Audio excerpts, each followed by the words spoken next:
data bakundwa dusangiye ibyiringiro no gucungurwa biri muri Kristo Yesu, ndabasuhuje amahoro y'Imana bane namwe.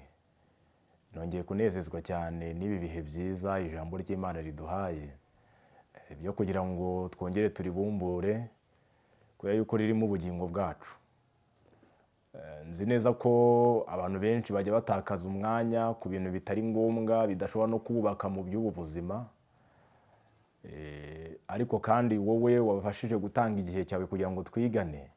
Nzi neza yuko iri jambo ari ubugingo kuri wowe.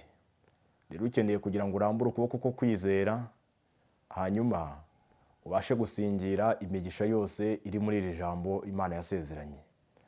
Tugiye kuganira n'ubundi ku ijambo ry'Imana, ariko mbere yuko tujya mbere reka tubanze duce bugufi mu mitima yacu, ubundi dusenge. Mwami Imana, turagushimye, izina ryawe rihabwe icyubahiro. Tunejejwe n'ibyiza uhora udukorera buri munsi, kandi imitima yacu irifuza cyane gukiranuka kwawe. Nuko rero ubwo twizera tudashidikanya ko kuri mu ijambo ryawe, ukuduhishurire, hanyuma imibereho yacu iguhesha icyubahiro. Umwuka wawe wera wasezeranye yuko azatuyobora mu kuri kose, kandi akutumenyesha n'ibigiye kubaho. Umuduhe muri uyu mwanya, turamukeneye kuko ari ntacyo tubasha gukora tutamufite. Nuko rero ibyo waringanije ko twumva muri aya masaha, reka byumvikane ku rwego rukwiriye mu izina rya Yesu. Bene data rero, tugiye kuganira ku ijambo ry'Imana mu cyigisho tugiye gusanga mu gitabo cya Yohana. Ni amagambo turi busange muri Yohana mu gice cyawo cya 6 ku murongo wa 63, aho handitse ngo umwuka niwe utanga ubugingo, umubiri ntacyo umaze. Aya magambo avuga ngo umubiri ntacyo umaze, mu Cyongereza baravuze ngo umubiri ntacyo wungura, ko bakoresheje ijambo profit, kungura. Igihe Yesu yabwiraga abantu aya magambo, hari intambara zishingiye ku kuba abantu barifuzaga ibyo kurya by'umubiri cyangwa se baritaga ku by'umubiri cyane kubirutisha ibyo kurya by'umwuka. Kandi ibi bintu byabayeho muri iki gihe cya Yesu hano i Kaperinawumu. Nibyo bintu n'uyu munsi none dusohoyemo, ku buryo nubwo abantu baba bibwira ko ari abantu b'Imana, kenshi na kenshi kwifuza iby'umubiri cyane nibyo biba biri imbere kuruta kwifuza iby'umwuka. Kwita ku by'ubugingo cyane nicyo kiba kiri imbere kuruta kwifuza iby'ubugingo buzaza. Ariko ibyo ngibyo wenda ntibyakabaye biteza ikibazo cyane iyo aba no mu by'agakiza abantu umubiri atari wo bashyiraga imbere cyane, ahubwo bakita ku mwuka, kuko umwuka niwe utanga ubugingo. Imana ihabwa icyubahiro. Yesu ajya kuganira n'abantu aya magambo hano i Kaperinawumu, yari yarabakoreye igitangaza cyo guhaza abantu imitsima 5 n'amafi 2, abantu bose barahaga. Yari amaze kugaragaza ko afite ubushobozi n'ububasha bwo kubaha ibyo kurya byabo bya buri munsi. Yari amaze kugaragaza neza yuko ashoboye kubakemurira ibibazo byabo by'ubuzima busanzwe, ariko atifuza ko bagarukira aho ngaho, ahubwo yifuzaga yuko abantu bahita batekereza bakavuga bati, noneho se ibyifuzo dufite mu mitima yacu byo gushaka gusa n'Imana byo byagenda bite? Yesu yifuzaga kuberekeza aho hantu kugira ngo abereke neza yuko n'ibyo ngibyo ari ufite ububasha bwo kubikemura.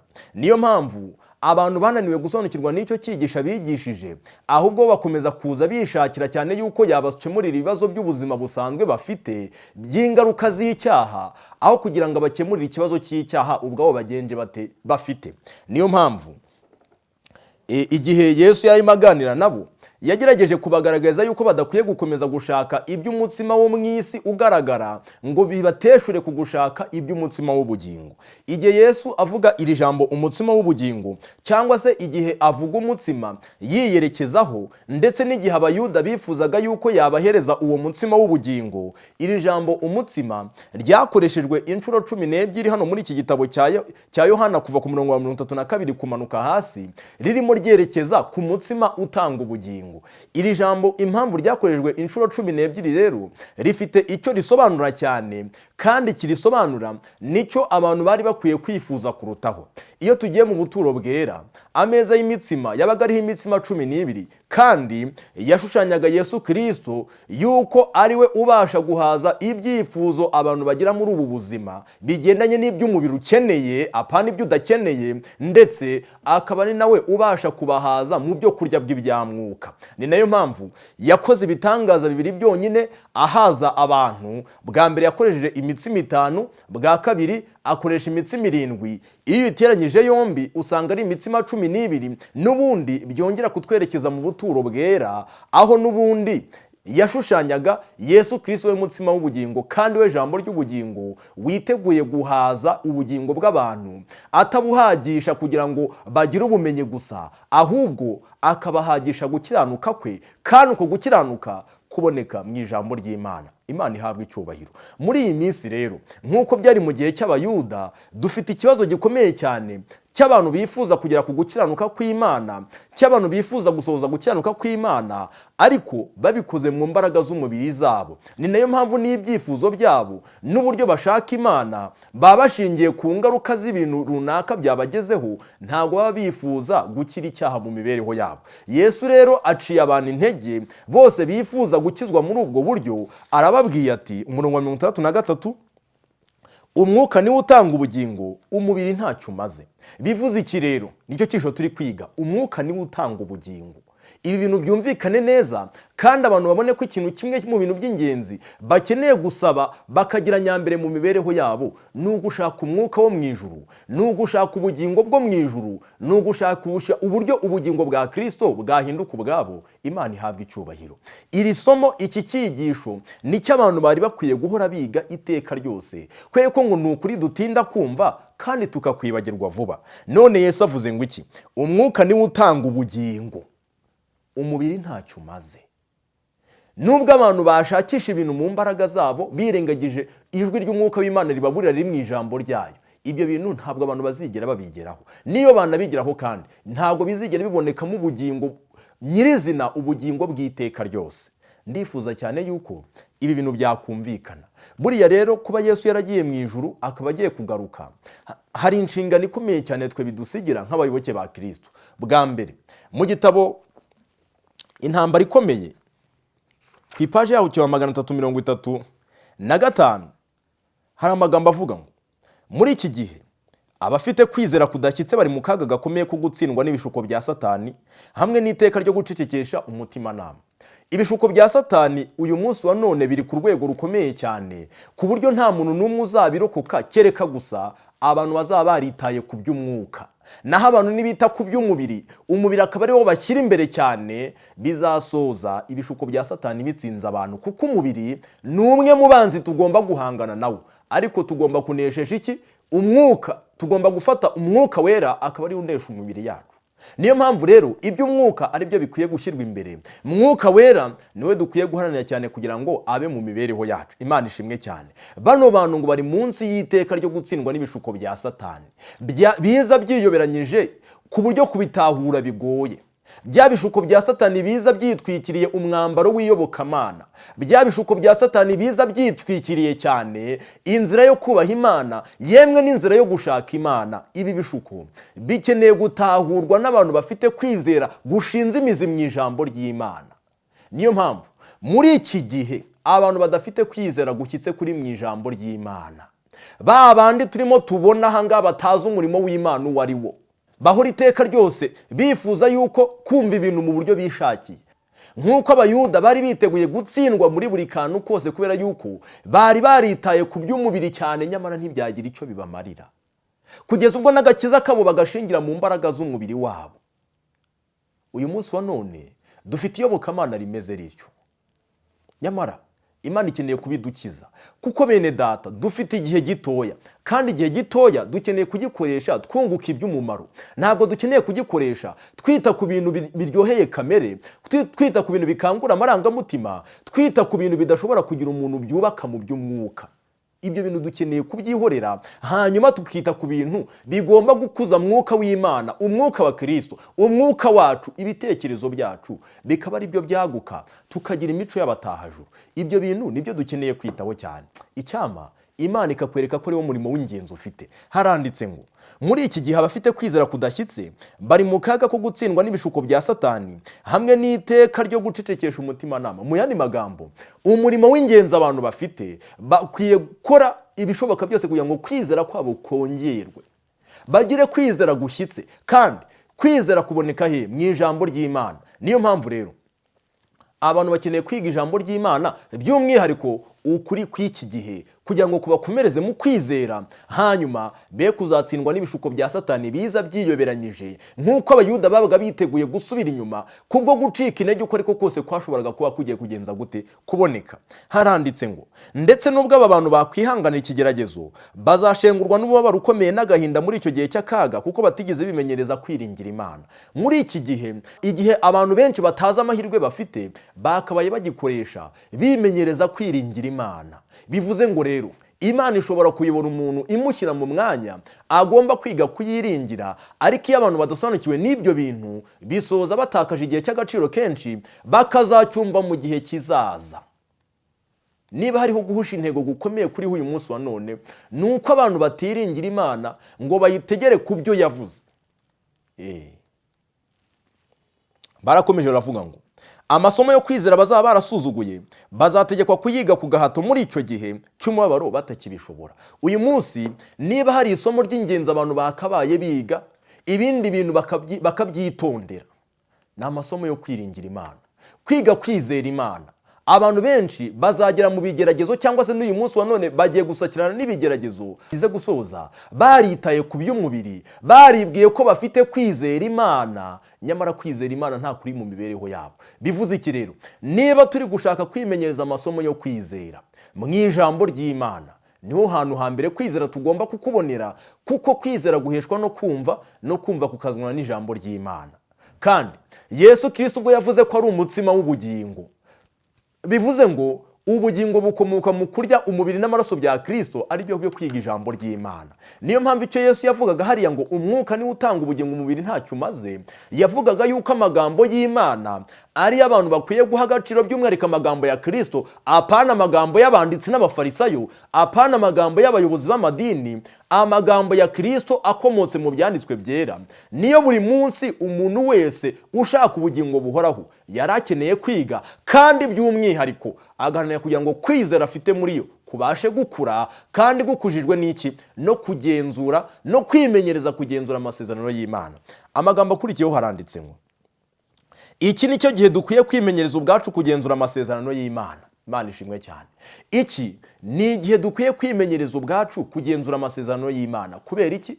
Kuko mu gihe kizaza hari igihe umuntu agera mu bibazo, akaba ari nta kindi kintu gishoboka nadakomezwa no kwizera, agomba kugwa, kandi akazagwa burundu, ntazigere yongera kugaruka muri iyo nzira, mu nzira y'abategereje kugaruka kwa Kristo. Niyo mpamvu rero igihe cy'agaciro kenshi dufite, igihe hariho amahoro, yemwe nubwo waba uri mu ngorane zitakoroheye, nubwo waba uri mu bibazo runaka, wugarijwe n'ubukene, wugarijwe no kubura akazi, wugarijwe no kubura imyambaro, cyangwa se kubaho ubuzima wumva ushaka, ijambo ry'Imana rirakurarika cyane kugira ngo muri icyo gihe urimo wimenyereze kugenzura amasezerano y'Imana. Mu yandi magambo, kwizera kwawe kubashe gukura, kuze kubasha kurenga urwego rw'ibigeragezo bya Satani, kuko kwizera kwawe nikutarenga aho ngaho, bizasoza utsinzwe n'ibigeragezo bya Satani. Ariko kandi kubera ko Satani ari umugome, ntabwo uzava mu bintu by'Imana, ahubwo bizasoza ibintu by'Imana ubikoze mu mbaraga zawe, kandi ibyo bintu biba ari ugutsindwa. Mbega guhusha intego gukomeye cyane kugiye kuba ku bantu uyu munsi wa none. Ijambo ry'Imana hari ikintu rivuga mu rwandiko Pawulo yandikiye Abagalatiya mu gice cyawo cya 6 umurongo waho wa 7, haranditse ngo ntimuyobe, Imana ntinegurizwa izuru, kuko ibyo umuntu abiba ari byo azasarura. Bene data, dukeneye guharanira cyane kugira ngo niba twifuza kuzasarura ubugingo buhoraho, kandi ubugingo buhoraho bukaba buboneka kubwo kwizera Yesu Kristo, kugira ngo ubwo bugingo tubugire kandi tugire bwinshi, dukeneye kwimenyereza kwizera Yesu Kristo. Ni icyo ngicyo dukeneye. kuko buboneka kubwo kwizera. Imana ihabwa icyubahiro. Umurongo wa 8, ubibira umubiri we, muri uwo mubiri azasaruramo kubora, ariko ubibira umwuka, muri uwo mwuka azasaruramo ubugingo buhoraho. Imana ishimwe cyane. Ndakwifuriza cyane kubibira mu mwuka. Nyamara amasezerano yose Imana yatanze mu ijambo ryayo, yaba isezerano ryo guhabwa mwuka wera, yaba isezerano ry'ubumwe mu itorero, yaba isezerano, ibi bintu byose Imana yasezanije ubwoko bwayo. Abantu ntabwo biteguye kureka ngo umwuka w'Imana bisohoze mu mibereho yabo, nta nubwo biteguye kwimenyereza kwiringira amasezerano y'Imana, kubera ko isezerano risaba kwihangana, kwihanganira gukwenwa, kwihanganira gutegereza, kwihanganira igihe. Kuko abantu rero batiteguye kwihangana, ntabwo abantu biteguye gutegereza mwuka w'Imana ngo asohoze ibi bintu muri bo, ahubwo biteguye gushaka kubisohoza mu mbaraga zabo. Biteguye ko ibintu bigomba gusohora mu buryo bumva bagenze gute bishakira. Ntabwo mvuga ibihe by'ubuhanuzi, ndavuga amasezerano y'Imana. Icyama ibintu nge nawe tukabyumva neza. Iri ni ikosa ijambo ry'Imana ryavuze yuko rihora ritubaho iteka ryose. Niyo mpamvu muri iki cyigisho ndifuza ko buri muntu wese atekereza kandi akimenyereza kugenzura amasezerano y'Imana. Bwa mbere, ijambo ry'Imana rivuga yuko Imana itabeshya. Niba itabeshya mu masezerano meza yatanze, ni nako itabeshya mu iteka iciraho icyaha. Reka dusome iryo somo. Imana ntabwo ibeshya. Kubara igice cyawo cya 23 umurongo wa 19 haranditse ngo, Imana si umuntu ngo ibeshye, kandi si umwana w'umuntu ngo yicuze. Ibyo yavuze no gukora ntizabikora, ibyavuye mu kanwa kayo no gusohoza ntizabisohoza. Mu yandi magambo, niba ibintu ari Imana yabivuze, byaba ari ibintu bikugonga cyangwa se ari ibintu uhuje nabyo, ibyo bintu byombi niba uhagaze mu mwanya wo kugira ngo bigusohorezwe, izabisohoza. Niba ari ibyiza yavuze ukaba uhagaze mu mwanya wabyo, Imana izabisohoza mu buryo bwayo no mu gihe cyayo. Ariko niba ari n'ibibi yakuvuzeho kubw'imigenzereze yawe idatunganye, nubwo wabigoragoza ukavuga ngo hari ibyiza byakubonetseho, ukavuga ngo buriya ngo hari ukuntu ibintu Imana izabigenza, ibyo bintu Imana izabigusohoreza, nubwo bizaba bikubabaje, nubwo izaba itananejejwe no kubigukorera. Ariko kugira ngo ibindi biremwa byo mu ijuru bibashe kugira umunezero, Imana izarimbura icyaha n'abakihambiriyeho. Ibyo bintu rero izabisohoza. Niyo mpamvu Zaburi itubwira neza ko Imana ikurikirana ijambo ryayo ngo irisohoze. Reka tuzirikane amagambo ari muri Zaburi 105 umurongo waho wa 7 haranditse ngo, Uwiteka niwe Mana yacu, amateka ye ari mu isi yose, yibuka isezerano rye iminsi yose. Imana ihabwa icyubahiro. Ntabwo Imana yigeze yibagirwa isezerano yasezeranye. Niyo mpamvu uyu munsi wa none ni umugabane muto cyane w'abantu bimenyereza kugenzura amasezerano y'Imana. Ni nayo mpamvu Yesu yabwiye abigishwa ngo, murasaba ntimuhabwe kuko musaba nabi. Kubera iki? Nuko abantu batazi ibintu Imana yasezeranye, ahubwo abantu bakisabira iby'Imana itavuze, kandi ubwo nta bindi bintu ubwo biba bigenda n'ibyo kunezeza umubiri. Nyamara ijambo ry'Imana ryavuze ngo umwuka niwe utanga ubugingo, umubiri wo ntacyo umaze. Reka ibi bintu byumvikane neza. Umurongo wa 8, yibuka isezerano rye iminsi yose, ijambo yategetse aryibuka ibihe bihumbi. Imana ishimwe cyane. Ngo Imana yibuka isezerano ryayo iminsi yose. Nimwitegereze uburyo yasezeranyije umucunguzi yuko azaboneka, hanyuma umucunguzi akaza mu myaka 4,000 yagombaga kuzakurikiraho. Ntabwo nkizeho igihe yaziyeho ngo mvuge ngo ni imyaka 4,000, ahubwo nkoresheje ijambo umwuka w'ubuhanuzi usanzwe ukoresha. Niyo mpamvu niba Imana yarakurikiranye ibyo bintu ngo ibisohoze, uyu munsi hari ibyiringiro by'uko n'ibindi bintu Imana yavuze igomba kubisohoza. Niyo mpamvu nge namwe dukeneye kugira ibyiringiro kugira ngo Imana tuzahagarare mu mwanya wo kugira ngo idusohoreze amasezerano y'Imana, kuko amasezerano y'Imana yose aba afite ikigombero. None uyu munsi wa none abantu bavuga yuko Yesu Kristo agiye kuza kandi akazabajyana. Ibyo ni ibyiringiro by'umugisha, ni ibyiringiro itorero ry'Imana rifite. Ariko uyu munsi wa none ntabwo abantu bazi ikigombero cyo kugira ngo iryo sezerano rizabasohorezwe. Kuza kwa Yesu byo ni ihame ridakuka. Azaza kandi isezerano ry'Imana izarisohoza, abantu baba biteguye baba batiteguye. Ariko byagenda bite kugira ngo ibyo bintu bizangirire umumaro? Iryo ni isezerano rimwe mu masezerano abantu bakeneye gusobanukirwa neza. Ijambo ry'Imana ricyo rivuga kuri iri sezerano, haranditse ngo mu rwa mbere rwa Yohana mu gice cyawo cya 3, urwandiko rwa mbere rwa Yohana igice cya 3 haranditse ngo, bakundwa, umurongo wa 2, bakundwa, ubu turi abana b'Imana, ariko uko tuzamera ntikurerekanwa. Icyakora icyo tuzi ni uko Yesu niyerekanwa tuzasa nawe, kuko tuzamureba uko ari. Imana ihabwa icyubahiro. None Yesu niyerekanwa tugasa nawe, bizaba byashingiye kuki? Umurongo wa 3, kandi ufite ibyo byiringiro muri we, uwizeye iryo sezerano muri we, akora iki? Ni ikihe kigombero kiri aha ngaha gisabwa kugira ngo ayo masezerano y'Imana azasohorezwa abantu? Iki kintu gikeneye kumvikana neza. Mbese ni ukugenda akarya akanywa akirirwa aceza mu rusengero, akirirwa aririmba muri korari, akavuga ngo ibyo ngibyo ni by'Imana iri kumusaba kugira ngo isezerano azarisohorezwe? Oya, ntabwo icyo Imana ishaka ari uko abantu birirwa bagenda ngo buri cyumweru cyose bajye mu nsengero cyangwa se no ku yindi minsi yari yo yose, ariko kandi batabasha gukura mu by'umwuka. Imana irashaka iki? Ikeneye uko kuri buri sezerano ryose, iri jambo twasomye ngo kwimenyereza amasezerano y'Imana. Amasezerano y'Imana kuyimenyereza. Ijambo ry'Imana ritubwiye neza yuko nta kindi ni uguhagarara mu mwanya wo kugira ngo ayo masezerano adusohorezwe, ndetse tukimenyereza kuyishyuza.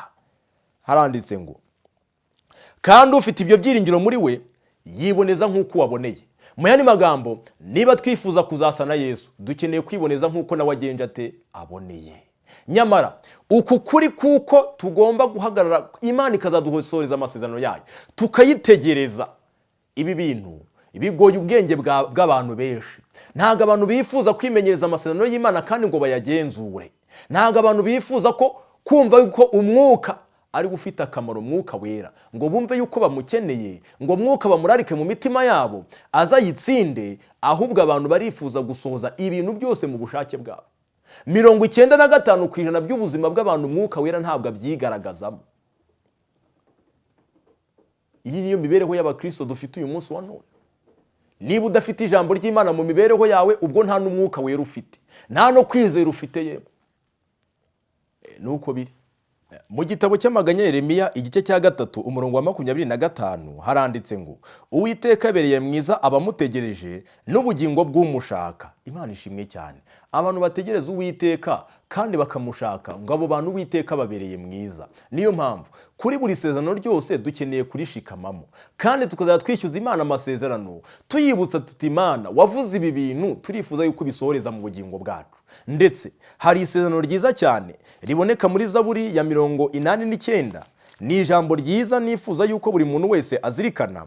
Zaburi ya 89 umurongo waho wa 35 cyangwa se wa 34 haranditse ngo sinzica isezerano ryanjye, sinzahindura ijambo ryavuye mu kanwa kanjye. Kubera yuko rero ibintu byose, impano zose Imana iduha kugira ngo dukure mu bya mwuka, byose bishingiye ku isezerano ry'Imana. Niyo mpamvu dukeneye kwimenyereza kugenzura amasezerano y'Imana, tukareba ko ari ukuri koko, kandi tukareba yuko agomba kudusohorezwa, kuko hari igihe tuzagera aya masezerano tukayakenera, tugakenera ko Imana idusohoreza ibyo bintu. Ariko igihe tuzaba tudafite inararibonye yo kubana n'Imana, igihe tuzaba tudafite inararibonye yo kugenzura aya masezerano, bizajya bisoza kwizera kw'abantu kudohotse, abantu bishyire mu biganza by'abanzi babo, abantu bishyire mu biganza by'abanzi b'ukuri, maze abantu batera umugongo ukuri k'ubutumwa bwiza bizeye igihe kirekire, ari nta kindi bazize kutigenzurira amasezerano y'Imana. Ibintu bizababaho ni aya magambo yanditse muri Zaburi ya 25 umurongo waho wa 3 avuga ngo siko bizaba mu bagutegereza ntawe uzakorwa n'isoni, abava mu isezerano ari nta mpamvu nibo bazakorwa n'isoni. Niyo mpamvu rero amasezerano y'Imana umuntu ashobora no kurivamo atarigize arimenya. Ntabwo ibyo ngibyo byamubera urwitwazo ubwo kuba yakoze ibintu Imana itemera. Dukeneye kwimenyereza kugenzura amasezerano y'Imana, Imana ihabwa icyubahiro. Ariko nk'uko twabivuze mu cyigisho dufite ikibazo. Abantu barashaka ko ibintu by'Imana iteka ryose biba bigomba gusohora mu mbaraga zabo. Mu gitabo cya Zekariya, ijambo ry'Imana ritubwira neza yuko Zekariya yagize iyerekwa, arangije ngo abona ko atari kubw'amoko kandi atari kubw'imbaraga, ahubwo ari kubwa Mwuka Wera. Reka tuzirikane amagambo ari mu gitabo cy'ubifuzwa ibihe byose. Iki gitabo gishyashya ni igitabo cyo muri 2024. Tugiye kureba amasezerano Imana yasezeranye kandi n'uburyo abantu bayitwayemo, ndetse igihe abantu batumvise ibintu by'Imana neza, turebe n'ingaruka ibyo bintu byagize. Kandi uku kuri tuze kukwitaho cyane, kubera yuko dukeneye kwiga ko umwuka ari gutanga ubugingo, bityo tukimenyereza kugenzura amagambo y'Imana, kuko ijambo ry'Imana yavuze ngo amagambo babwiye niyo mwuka kandi niyo bugingo. Imana ishimwe. Abantu batuma umwuka ngo ni ikindi, ni ijambo ry'Imana. Haranditse ngo kuvuka k'umuhungu wa Zakariya, ubwo ni Yohana. Mwibuke uko Yohana yavutse igihe se na nyina bari bashaje, kandi nyina yari yaracuze atakibyara.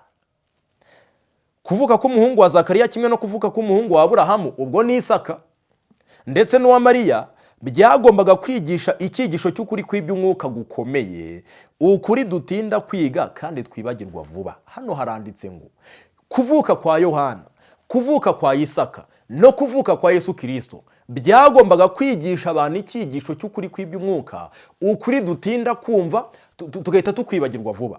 Iki cyigisho Imana yifuzaga kwigisha abantu ni ikihe? Nta kindi, ni ukwimenyereza kugenzura amasezerano y'Imana, ni ugufatira Imana ku ijambo ryayo.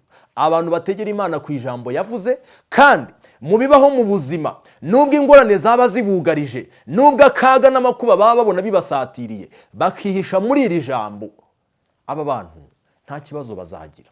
Haranditse ngo muri twe nta bushobozi bwo gukora icyiza butubamo, ariko icyo tudashobora gukora tugikorerwa n'imbaraga y'Imana iba mu mutima w'uyiyeguriye kandi uyizera. Imana ishimwe cyane. Uku kuri dukeneye kukumva neza. Ni nayo mpamvu iyo twumvise uku kuri yuko ari nta mbaraga y'icyiza itubamo, bihita bituma imanza ducira bagenzi bacu, kuko hari ibintu runaka batarimo barumva, bitewe n'uko hari inshingano runaka batasohoje, bitewe n'uko hari urwobo runaka umwanzi yabashe kubatamo, izo manza zihita zishyirwa ku ruhande. None se niba uzi neza mu mutima wawe ukaba uhamanya no mwuka w'Imana yuko ibyiza byabonetse mu mibereho yawe ari nta kindi cyabishoboje uretse amasezerano y'Imana wiringiye, Imana ikayagusohoreza, kuki ukomeza gucira imanza bagenzi bawe batageze ku rugero nk'urwawe? Kuki utabasengera ahubwo kugira ngo nabo bubure amaso barebe mu ijuru, hanyuma bategereze gusohora kw'isezerano ry'Imana nabo mu mibereho yabo? Kuki ibyo bintu bitakumvikana? Ariko kubera yuko abantu benshi biringiye iby'umubiri cyane, nayo mpamvu ari byo birata. Ntabwo birata umusaraba wa Kristo, kuko uwirata umusaraba wa Kristo wese arawitegereza agahita avuga amagambo nk'ayo Yesu yavugiye ku musaraba ngo Data ubabarire kuko batazi icyo bakora. Ntabwo umuntu wirata umusaraba w'i Karuvari aciraho iteka bagenzi be kuko hari urugero bananiwe kugeraho, kuko hari iby'umwuka batabashije gusohoza. Ibi bigaragaza yuko umuntu yiringiye iby'umubiri, kandi biba bigaragaza ko akeneye kwihana. Haranditse ngo binyuze mu kwizera umwana w'isezerano yaratanzwe, binyuze mu kwizera duhabwa imibereho mishya, maze tugashobozwa gukora imirimo yo gukiranuka. Imana ishimwe cyane. Kwizera rero nta kundi gushingira ni ku ijambo ry'Imana. Imana ihabwa icyubahiro, kandi ndifuza ko ibi bintu Imana yabyumvikanisha muri iki gihe, kubera yuko tugeze mu gihe gikomeye cyane. Bene data, ndagira ngo mbabwire yuko hari ababwiriza benshi bagiye kuzacicika mu minsi iri imbere, kuko bazaba bararwanya intambara z'umubiri mu gihe cyashize, kandi zidashingiye ku masezerano y'Imana, hanyuma bakorwe n'isoni zo kubura icyo bavuga, bamere nka Zakariya. Zakariya igihe yahabwaga isezerano ry'uko azabyara umwana w'umuhungu, yumvise bitewe n'uko umubiri w'umugore we utagikora neza nk'uko byakagenze, yumvise yuko ibyo bintu bidashoboka, arangije ahinyuza isezerano ry'Imana. Ariko ijambo ry'Imana riratubwira ngo yahise amara igihe cyose umwana yagombaga kuzamara ataravuka, ururimi rwe rwaragobwe, ari ikiragi atavuga. Ndagira mbabwire ngo hari indimi z'ababwiriza benshi zigiye kuzagobwa mu minsi iri imbere, kubwo kutiringira amasezerano y'Imana, kubwo kutiringira ko ubuhanuzi buzasohora mu gihe cyabwo, kubwo kutiringira yuko ibintu Imana yavuze izabisohoza, ahubwo bakigishiriza ibindi bintu bihuje n'irari ry'imibiri y'abantu, ibintu bihuje n'amarangamutima y'abantu. Ariko mu gihe runaka niba bitasohoye, abantu bazaceceka, hanyuma babone yuko babaye abahanuzi b'ibinyoma, indimi zabo zigobwe, aba ari cyo gihano bahawe. Babe basigaye gusa kukurwana ku gakiza k'ubugingo bwabo, ariko ari nta kindi bashobora kubwira abantu ngo bacyumve. Kubwo kunanirwa kumva amasezerano y'Imana, nuko bizagendekera abantu. Indimi zizagobwa vuba cyane. Nimureba ko uyu munsi wa none tuba dufite inkubiri y'imyizerere myinshi cyane udashobora gusanga mu ijambo ry'Imana. Abizera bo nta kibazo bafite, bashobora kubyizera n'ejo bakagaruka bakihana. Ariko mwe babwiriza mwirundira muri ibi bintu, muri ku rubuga rwa Satani cyane. ibintu bitanditse mu ijambo ry'Imana. Umwuka niwe utanga ubugingo, ibindi byose bitari ibyo ni ibyo kunezeza kamere, nubwo waba wibwira ngo uri gukangura amarangamutima y'abantu. Umuntu ananezezwa nuko umushitura, kamushitura. Nose ntihari abantu benshi baba bategereje ko Imana igomba kuza ikabashitura. Muri kamere y'abantu harimo no kumva bakwiye gushiturwa, kabateramo ubwoba cyangwa se ugakangura amarangamutima yabo. Ibi bintu abantu bakeneye kubyihana. Bitari ibyo ngibyo, mu minsi iri imbere indimi zabo zizagobwa, atari uko baziciye, atari uko bananiwe kuvuga, ahubwo kubwo gukozwa isoni n'ibyo bavuze bishingiye ku by'umubiri bidashingiye mu ijambo ry'Imana. Igihe Imana yahaga Aburahamu isezerano ry'uko azabyara umwana, Aburahamu nawe yagize ikibazo gikomeye cyane, ndetse yifuza yuko ibyo bintu byasohora nk'uko iby'umubiri bigenda. Ariko ndifuza ko tuza guhuza Aburahamu ndetse na Mose ku ngingo y'amasezerano y'Imana Imana yari yarabahaye, hanyuma tuze kubikuramo ikintu cy'umumaro, ubundi tuze gushaka aho dusoreza. Igihe Imana yahaga Aburahamu isezerano rikomeye, yamubwiye ingingo, ibintu by'ingenzi nifuza ko tuzirikana. Mu Itangiriro igice cya 12 umurongo waho wa mbere haranditse ngo, Uwiteka ategeka Aburahamu ati, va mu gihugu cyanyu, usiga umuryango wanyu n'inzu ya so, ujye mu gihugu nzakwereka.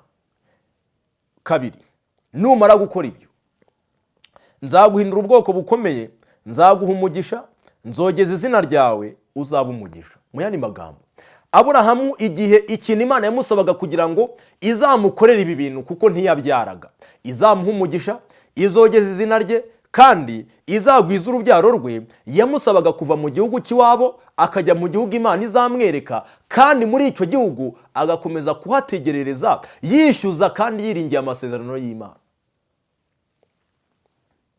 Icyambere, nzaguhindura ubwoko bukomeye, nzaguha umugisha, nzogeza izina ryawe, uzaba umugisha.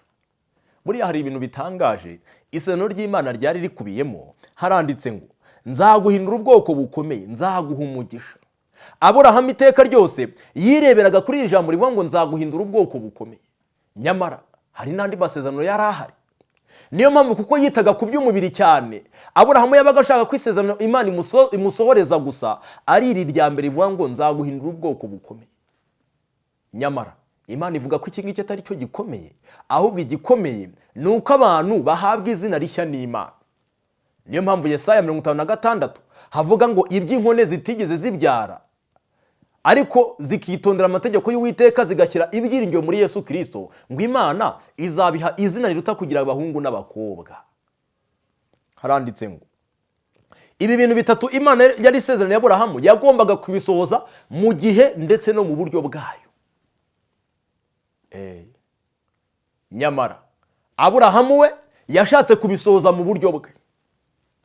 Bwa mbere, Imana yari yavuze ko izogeza izina rye, kandi izina yagombaga kogeza ni iry'Imana yagombaga kuzamwihera we n'umugore we, kuko we n'umugore we bari umubiri umwe.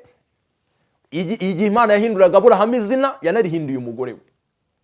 Ariko igitangaje, badategereje yuko Imana ibahindurira amazina. Mu gice cya 12 tubona Aburahamu na Sarayi bajya muri Egiputa, hanyuma bigenda bite? Mu cyimbo cyo kuba umugisha, mu cyimbo cyo guhindukira umugisha babazengurutse, byagenze bite? Barabeshye. Iyo umuntu abeshye rero, iyo umuntu akoze icyaha, ntabwo abahindukiye abamuzengurutse umugisha, nubwo yaba yibwira ko yakoze ibintu by'ubwenge. Kubwo kunanirwa kuyategereza ngo Imana izasohoze mu gihe cyayo, byari bitumye Imana igiye kugirira nabi ishyanga rya Egiputa, bituritse ku kinyoma cya Aburahamu, umuntu w'Imana.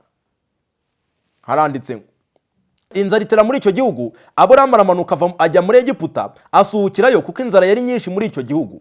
Ari bugufi bwo gusohorayo muri Egiputa, abwira Sarayi umugore we ati, dore nzi yuko uri umugore w'igikundiro, nuko abanyegiputa nibakubona bazavuga bati, uyu ni umugore we, maze banyice nawe bagukize. Ndakwinginze uzajya ubabwira uti, ndi mushiki we, kugira ngo ngirirwe neza ku bwawe, ukirisha ubugingo bwanjye. Haranditse ngo, hano ijambo ry'Imana riratangaje. Hano Aburahamu aravuze ngo, ndakwinginze kugira ngo ngirirwe neza nawe, ukirisha ubugingo bwanjye. Ujye uvuga yuko uri mushiki wanjye. Kuko yari mushiki we, yari umugore we, ariko ashatse yuko bigaragaza uko batagenje batari. Amwise irindi zina, amwise mushiki. Nyamara iri zina si ry'Imana yari yavuze ko izabaha. Yagombaga kuba ari umugore we, Imana ikabaha irindi zina ryiza. Ariko muzasome ibintu Imana yari igiye gukorera abanyegiputa. Kubwo kunanirwa gusoza amasezerano y'Imana, umurongo wa 16, mu gice ya 16, Aburamu acyura Hagari nawe asuzugura Sarayi. Aburahamu yananiwe gutegereza imyaka 10 ishize. Inama Sarayi yamuhaye, aramubwira ati nyabuneka noneho genza utya kugira ngo bigende bite. Kubera iki Sara yatinyutse? Kuki atari yaratinyutse mbere y'iki gihe kubwira Aburahamu ngo igihe yari akiri mutoya, cyangwa se igihe yari akimara kubona byanze? Kuki atatinyutse kubwira Aburahamu nk'uko wenda Rasheli yaje kubigenza nyuma, ngo yenda umuja amugira umugore we? Kuki yabitinyutse muri iki gihe hashize imyaka 10? Bwa mbere, intege nke y'Aburahamu yari yaragize zo kunanirwa kwizera Imana yuko izamurinda muri Egiputa. Izo ntege nke zikamutera kubeshya, akabwira Sara yuko bakwiye kujya babeshya icyo kinyoma. Byatumye Sara atinyuka Aburahamu, aramubwira ati rero Aburahamu, rero ushobora kubigenza utya, kuko Aburahamu yari yizeho izo ntege nke bagize, kuko bari basangiye ayo mateka atari meza. Byatumye Aburahamu yemera icyifuzo cya Sara, ahitamo kumunezeza, ananirwa gusoza iby'Imana yasezeranye. Abatuzengurutse batuzi mu ntege nkeya, hari igihe batuma twita ku by'umubiri, hari igihe batuma ibintu by'Imana ushaka kubisoza mu mbaraga z'umubiri wacu. Ariko kandi Imana irifuza yuko nubwo twaba twarakojeje mu gihe cyashize, duhagarara dushikamye noneho uyu munsi wa none. Niyo mpamvu Aburahamu yacyuye Hagari, ariko mu gucyura Hagari byaje gusoza bibaye akaga gakomeye cyane, kuko Hagari yaje gusuzugura Sara. Sara aramwirukana. Nuko bigenda iteka ryose iyo abantu biciriye inzira idashingiye yo gusohoza ubushake bw'Imana mu buryo bwabo ubwabo. Nuko bigenda. Nyamara inzira y'Imana niyo yari mu mutekano.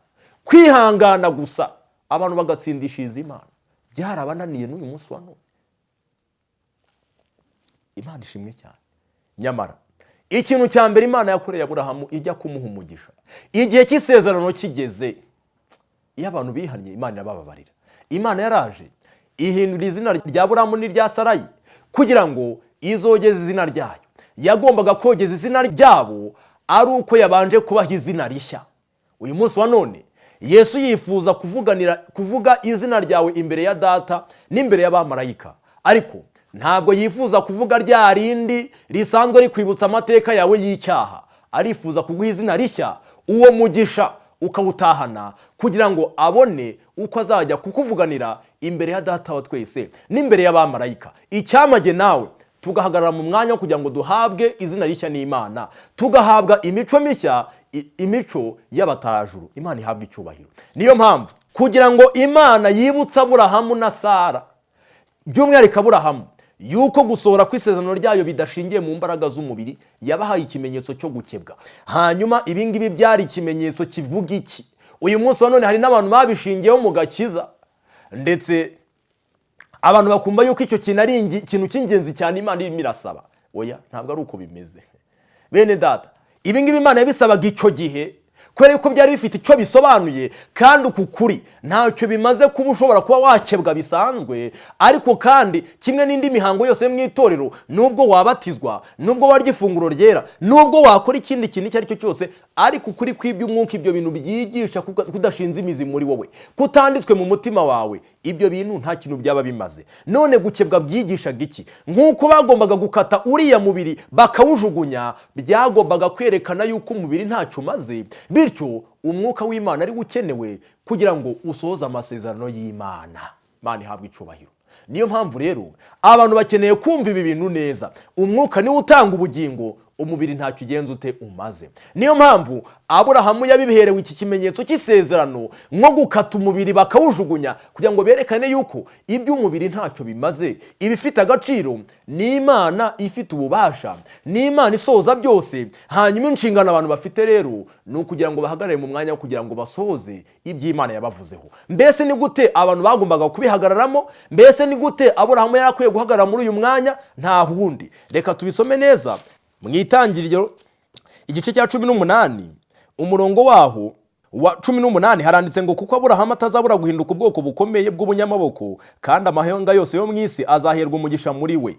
Kuko icyatumye mumenya ari ukugira ngo ategeke abana be n'abo mu rugo rwe bazakurikiraho gukomeza mu nzira y'Uwiteka, bakora ibyo gukiranuka, baca imanza zitabera, kugira ngo Uwiteka azanire Aburahamu ibyo yamuvuzeho. Mu yandi magambo, Aburahamu yagombaga kugendera mu nzira z'Uwiteka, Aburahamu yagombaga kugendera mu bushake bw'Uwiteka kugira ngo amasezerano y'Imana musohorezwe. Yagombaga gutegereza atuje agakiza k'Uwiteka. Yagombaga guca imanza z'ukuri ashingiye mu ijambo ry'Imana. Yagombaga kwiga ubushake bw'Imana nk'uko bwishurirwa mu byaremwe ndetse no mu mateka ndetse no mu by'Imana yavuze. Hanyuma ibyo bintu bikaza kumugendesha yitonze imbere y'Imana, aciye bugufi mu mutima kandi akiranuka. Uko niko yagombaga gutegereza isezerano ry'Uwiteka kandi Imana ikarisoza mu gihe cyayo. Nyamara kudategereza byasoje Aburahamu ahawe uyu muhango ubabaza, umuhango wo gukebwa,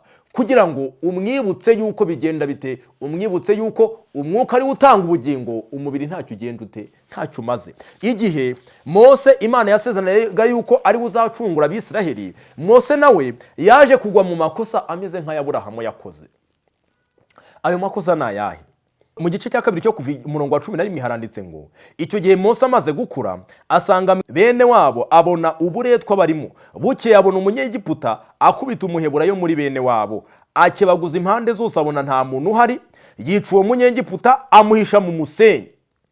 Bukeye bwaho arasohoka, abona abagabo babiri b'abaheburayo barwana, abwira ugiriye undi nabi ati niki gitumye ukubita mugenzi wawe? Reka tugarukira aha ngaha. Mose yibwiraga yuko azakiza Abisiraheli akoresheje imbaraga z'umubiri, akoresheje ubwenge n'amashuri yari afite. Yarazi ko azabatoza mu mbaraga z'iby'igisirikare bakarwanya abanyegiputa bakigobotora ingoyi yabo. Uko niko yabyumvaga. Nicyo cyatumye Mose bigenda bite, nicyo cyatumye Mose atangira kurwana mu mbaraga zabo. Ariko ibi bintu bibabaje Mose yaje kubihererwa isomo rikomeye cyane yagombaga kwiga imyaka 40, yiga yuko umwuka ari utanga ubugingo, umubiri ukaba ari ntacyo ugenda ute umaze. Kandi yagombaga kwiga yuko imbaraga zikora byose ari iz'Imana, bityo agahagarara mu mwanya kugira ngo amasezerano y'Imana amusohorezwe. None rero nyuma y'imyaka 40 Mose amaze gutozwa yuko umwuka w'Imana ari ukwiye gukora ibintu byose, ahubwo abantu bakwiye guhanana kugira ngo bamugire mu mibereho yabo,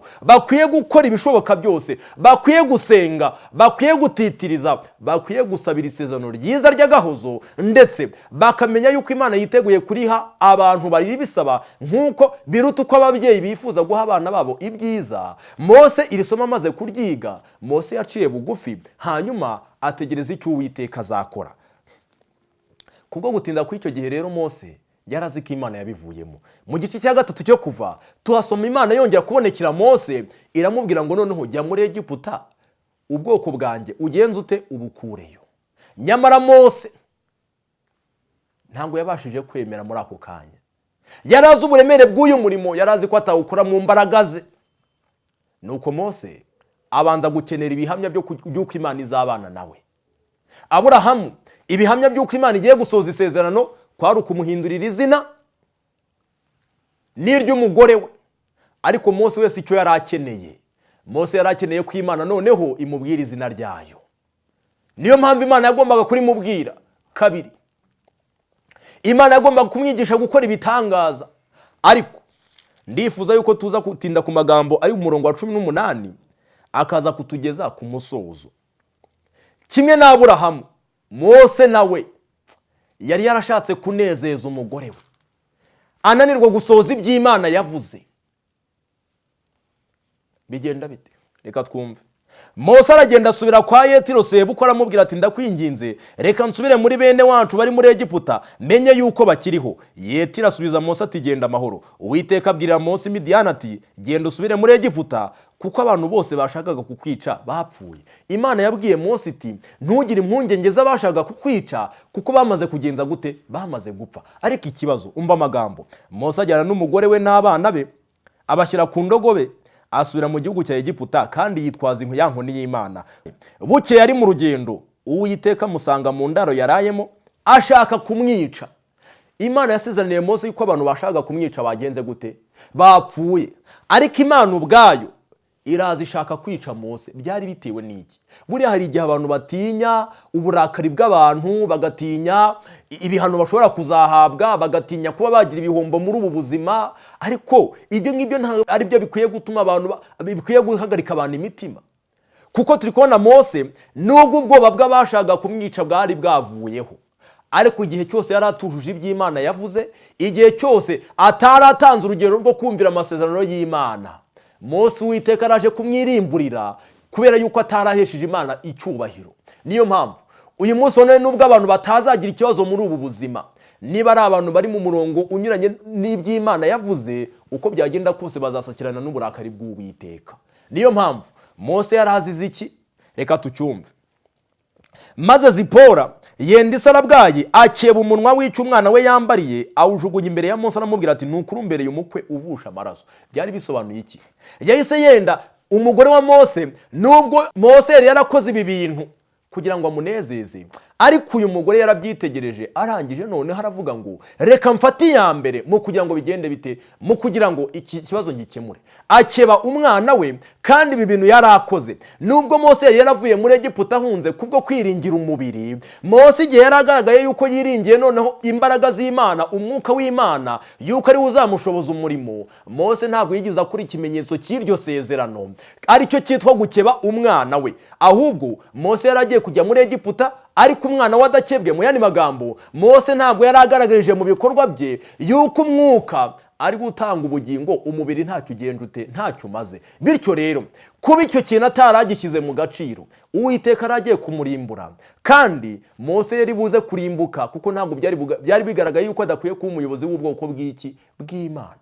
Bene data, hari ikintu gikomeye tugomba kwigira mwaha ngaha. Kubwo gushaka kunezeza umugore we, Mose na Aburahamu byasoje bananiwe gusoza isezerano ry'Imana, kanyuma bagwa mu kaga gakomeye cyane. None ndabinginga bene data ngo uyu munsi wa none ubwo twenda kuzaririmba indirimbo ya Mose, kandi tukaba tugomba kujya kwizera nk'uko Aburahamu, natwe twige kwiringira amakosa baguyemo. Uyu munsi wa none twebwe twe kujyagwamo. Imana itugire neza mu buntu bwayo, kandi ubwo ijambo ryumvikanye, ndabizi neza yuko umwanzi yiteguye gufata ukukuri akagusahura mu bitekerezo byacu. Nyamara Imana yongera ikumvikanisha. Reka twongere tugaruke ku nsanganyamatsiko y'icyo twavugaga, dusoma igihamya twasomye mu wifuzwa ibihe byose, hanyuma tugane ku musozo. Muri twe nta bushobozi bwo gukora icyiza butubamo, ntabwo. Ibi bikwiye kuducisha bugufi tukamenya icyo dukwiye gukora. Muri twe nta burimo. Dukeneye kwimenyeza kugenda gunzura amasezerano y'Imana niyo dushoboza ibintu byose. N'impano z'Imana ntabwo iziduhera ko turi beza, ahubwo ibiduhera ubuntu bwayo. Imana niyo nziza, ni ikiranuka. Niyo mpamvu dukeneye kwishingikiza ku bwiza bwayo bwayishure muri aya masezerano, hanyuma tukayisaba ibyo yasezeranye, kandi tukizera ko igomba kubidukorera. Haranditse ngo muri twe nta bushobozi bwo gukora icyiza butubamo, ariko icyo tudashobora gukora tugikorerwa n'imbaraga y'Imana iba mu mutima w'uyiyeguriye kandi uyizera. Rero binyuze mu kwizera umwana w'isezerano yaratanzwe, kandi ubwo Yesu Kristo yatanzwe kugira ngo kubwo kumwizera tubashe kubona ubugingo buhoraho, ndakwifuriza kugira ngo nawe ubwo Imana ifite amasezerano menshi yasezeranye uyige mu ijambo ryayo, kandi ibigombero byayo byose. Ibyo bintu usaba Imana kugira ngo igushoboze guhagarara mu mwanya wo kugira ngo uyasohorezwe. Bizakurinda akaga nk'ako Zakariya yaguyemo ko kugobwa ururimi mu gihe yaramaze kurwanya Imana avuga ko amasezerano y'Imana atazasohora. Bizakurinda kugwa mu kaga ko kubeshya ukazanira abakuzengurutse umuvumo nk'uko byagendekeye Aburahamu. Bizakurinda kugwa mu kaga kuko ushobora kuzabura ubugingo bwawe nk'uko byari bigiye kugendekera Mose. Reka Imana idushoboze kwita cyane kuri iri jambo, idushoboze kwita cyane kuri aya magambo y'Umwuka Wera, kuko niyo bugingo bwacu. Iduhe kuyabika mu mitima yacu kandi twimenyereze kuyagenzura. Ubwo umugabo ugiye kuza uzasange dufite ubwihisho muri yo, tuzabe twiteguye kwishyuza Imana ubufasha bwayo n'ubutabazi bwayo. Imana ibidushoboze mu izina rya Yesu. Kadusenga Imana.